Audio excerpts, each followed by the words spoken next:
तर शिक्षकांना कंत्राटी पद्धतीने नियुक्ती देण्याचा 5 सप्टेंबर 2024चा शासन निर्णय रद्द करावा यासह अन्य मागण्यांसाठी शिक्षक संघटना समन्वय समितीच्या वतीने जिल्हाधिकारी कार्यालयासमोर विराट धरणे आंदोलन करण्यात आले आहे। या आंदोलनात शिक्षकांनी मोठ्या प्रमाणात सहभाग नोंदवलाय।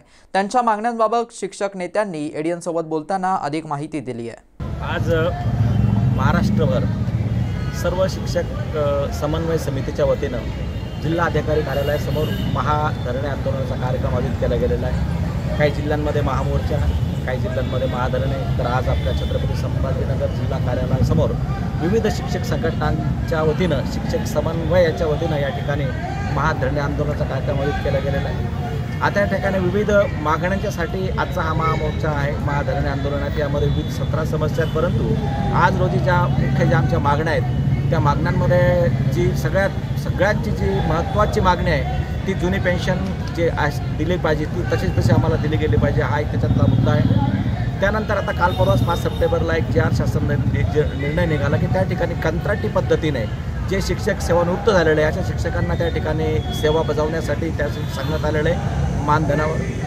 आणि त्याच पद्धतीनं जो 15 मार्च 2024चा जो जी आर आहे, शासन जी आर, शिक्षकेतर कर्मचाऱ्यांचे पद त्या ठिकाणी व्यापक होऊन गेलेले आहेत। त्यानंतर जे आमचे शिक्षक बांधव आहेत जे गेल्या कित्येक वर्षापासून वंशतः शाळांवर काम करत आहेत त्यांचा टप्पा वाढ त्यांची झाली पाहिजे आणि त्यांना त्या ठिकाणी जुनी पेन्शनसुद्धा मिळालेलं आहे। त्याचप्रमाणे शासकीय जिल्हा परिषद जे शाळा आहेत त्यांना कामाच्या व्यतिरिक्त अशासकीय कामं खूप मोठ्या प्रमाणात दिल्या जातात। त्यामध्ये जनगणना आली, त्याच्यामध्ये इलेक्शन्स आले, त्यामध्ये अन्य अजून काही अशा माहिती आहेत की त्या आम्हाला त्या ठिकाणी शिक्षण सोडून त्या मागण्याचा परिपूर्ण करण्यासाठी आमचा वेळ त्या ठिकाणी जातो आहे। जिल्हा परिषद शिक्षकांचा वेळ बऱ्याच प्रमाणामध्ये त्या ठिकाणी वेळ जातो आहे। म्हणजे शिक्षण शिकवायचं की अशैक्षणिक कामं करायची हा आमच्या पुढं मोठा मुद्दा आहे। आणि म्हणून या सगळ्या ज्या मागण्यासाठी आम्ही आज सर्व शिक्षक एकजुटीने या ठिकाणी जमा झालेलो आहोत आणि या धरणे आंदोलनाचा कार्यक्रम या ठिकाणी आम्ही आयोजित केलेला आहे। आमच्या सर्वांच्या ज्या मागण्या आहेत त्या शासनापर्यंत पोहोचवतील आमचे जिल्हाधिकारी साहेब आणि आम्हाला जोपर्यंत न्याय मिळत नाही तोपर्यंत अशा विविध प्रकारचे आंदोलनं या ठिकाणी आम्ही घेणार आहोत।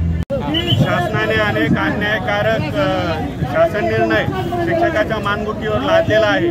शिक्षकांचं जे शिकवण्याचं काम आहे ते टाळून इतर अनेक शैक्षणिक कामे लादत आहे शासन। याच्या विरोधात आणि 15 मार्च 2024चा शासन निर्णय रद्द करावा यासाठी जिल्हाभरातील शिक्षक बंधू भगिनी संघटनाविरहित भेद विसरून या ठिकाणी एकवटलेले आहेत। आज शिक्षक रस्त्यावर का उतरला याचंही आत्मचिंतन करण्याची गरज शासनाला निर्माण झालेली आहे।